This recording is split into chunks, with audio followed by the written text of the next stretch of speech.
Hola, hola, bienvenidos una vez más a una sierva inexperta de Cristo. Estoy muy emocionada porque otra vez ya tengo voz. El día de ayer estuve muy mal, tuve una recaída muy fea en cuanto a mis migrañas y también a mi garganta. Había sido muy difícil el poder hablar sin que me viniera un absceso de tos, pero gracias al Señor Jesucristo por su bondad, que estoy mucho mejor, también mi familia está mucho mejor. Muchas gracias por todos los mensajes que recibimos, por sus oraciones y por su amor. Nos sentimos realmente amados por la Iglesia de Cristo en este tiempo. Fue de mucha bendición. Aunque fue difícil con esta tos tan molesta y las migrañas juntas, como que no es una buena combinación. Cada que tosía mi cabeza era horrible. Pero gracias al Señor por su misericordia, que aunque siguen un poquito los dolores de cabeza, mi voz está mucho mejor y yo doy gracias a Cristo por ello. El día de hoy en Una Sierva Inexperta de Cristo continuaremos finalmente con el tema de la persecución cristiana. Estaré tomando casi un tema al día porque son varios temas referentes a la persecución. Pero antes que nada quiero dar las gracias a Cristo porque el 11 de marzo cumplimos 12 años en el Señor con mi esposo. Estoy muy feliz y muy agradecida porque el Señor nos ha traído hasta aquí, porque yo sé que Él va a finalizar la obra que ha comenzado en nosotros por medio de su palabra, por medio de su espíritu y de su verdad.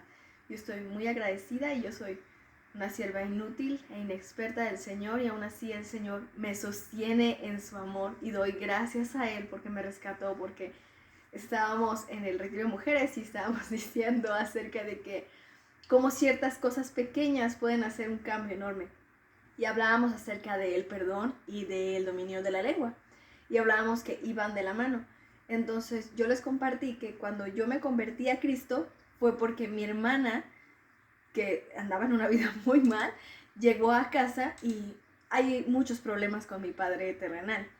Y entre ellos, pues él decidió tomar buenas decisiones. No tomó buenas decisiones que nos afectaron a nosotros como hijos y nos marcó el resto de nuestra vida.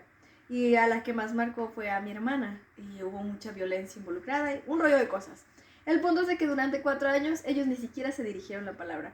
Entonces llega mi hermana, muy cambiada por cierto, y se acerca a mi papá y le dice: quiero hablar contigo. Y todos estábamos como que después de 4 años que no hablan y se fue muy fea esta separación, a ver qué pasa, ¿no? Entonces ella se acerca y lo abraza. Y adicional a que lo abraza, le dice: perdóname. No le dice te perdono, le dice: perdóname, porque yo no fui la hija que tú esperabas que fuera. Yo te perdono por los errores que cometiste como padre, pero perdóname porque yo no fui la hija que tú esperabas. Esto a mí me conmovió tanto, tan profundamente. Me acuerdo que estábamos mi mamá, mi novio, que ahora es mi esposo, y yo, y estábamos conmovidos, no sabíamos ni qué decir. Y estábamos platicando acerca de esto, de cómo el perdón puede reconciliar personas con el Señor.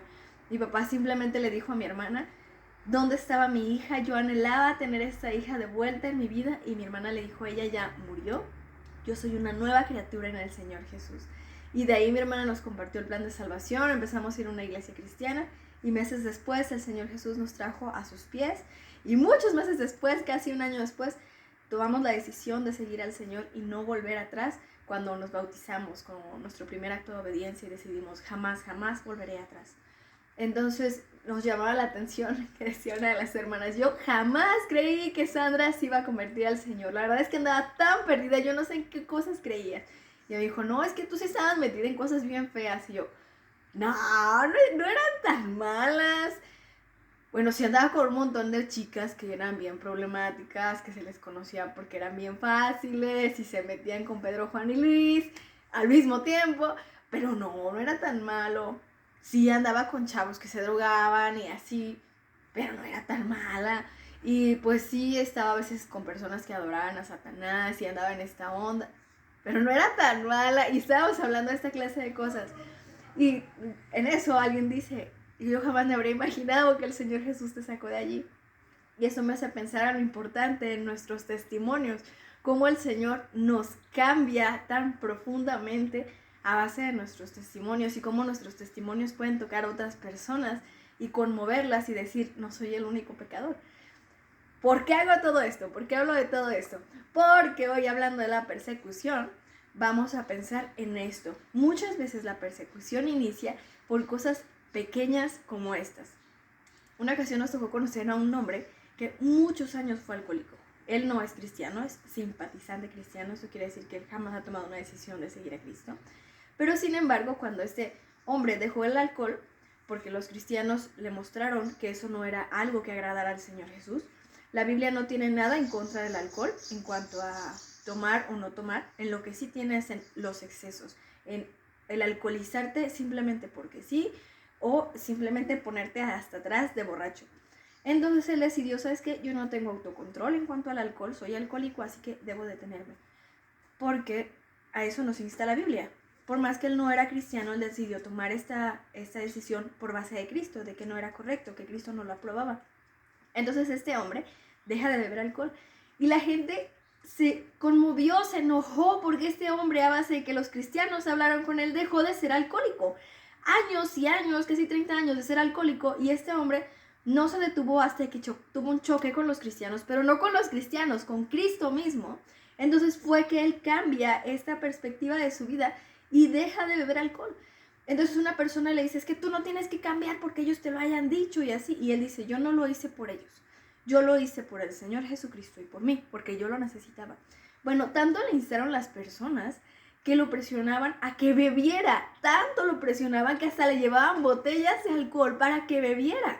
Era tanta la presión sobre este hombre simplemente porque Jesús había cambiado su vida con un buen propósito.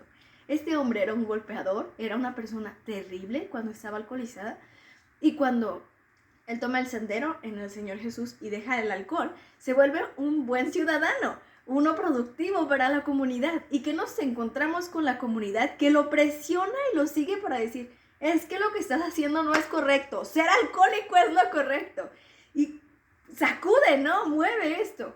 Entonces ahí nos damos cuenta que las tinieblas y la luz chocan. Es como este tornado. Un tornado se ocasiona cuando por un lado nos encontramos el aire frío y por el otro el caliente, y esto va dando vueltas como si se siguieran, como si pelearan entre sí, y esto ocasiona un tornado. De esta manera yo me imagino la luz y las tinieblas peleando.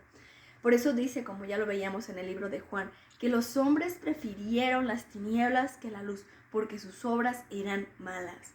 De esta manera, por esto empieza la persecución, porque los hombres, o sea, los seres humanos, aman más su condición pecaminosa que la verdad de la luz, que la verdad de la palabra que nos hace libres. Por esto es que hay este choque, por eso hay esto que la gente no quiere aceptar al Señor. Hay este rechazo enorme hacia los que aman a Dios, porque no es que odien a los cristianos, no es que odien incluso a Cristo mismo, sino que aman su pecado, aman vivir en las tinieblas. Muchos no queremos ser avergonzados y confrontados con nuestro pecado. Pensamos como yo, ay, es que no estaba tan mal, ay, es que no era tan pecadora, ay, es que las cosas no son como dicen. Yo sigo siendo una pecadora, vil, mugrosa, sin nada bueno en mí. Lo único bueno en mí es el Señor Jesucristo. Así que yo les comparto esto para que comprendamos la base de el por qué hay persecución. Porque la luz y las tinieblas chocan completamente. Por ello es que hay persecución cristiana. Esta semana vamos a estar viendo eso en base a lo que veíamos en Corintios, acerca de que tenemos esta excelencia del poder en vasos de barro para que la excelencia del poder sea del Señor y no de nosotros. Porque nosotros estamos perseguidos, mas no desamparados, derribados, pero no destruidos. El Señor Jesús nos sostiene y hay esperanza en los que creemos en Cristo. De igual manera, los hombres prefirieron las tinieblas porque sus horas eran malas en lugar de la luz.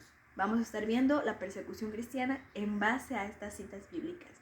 Y pues nada, eso va a ser todo como esa introducción. Quédense pendientes de los videos. Gracias al Señor que ya estamos de vuelta con una voz renovada y estamos viéndonos esta semana. Toda la gloria a Cristo. Bendiciones.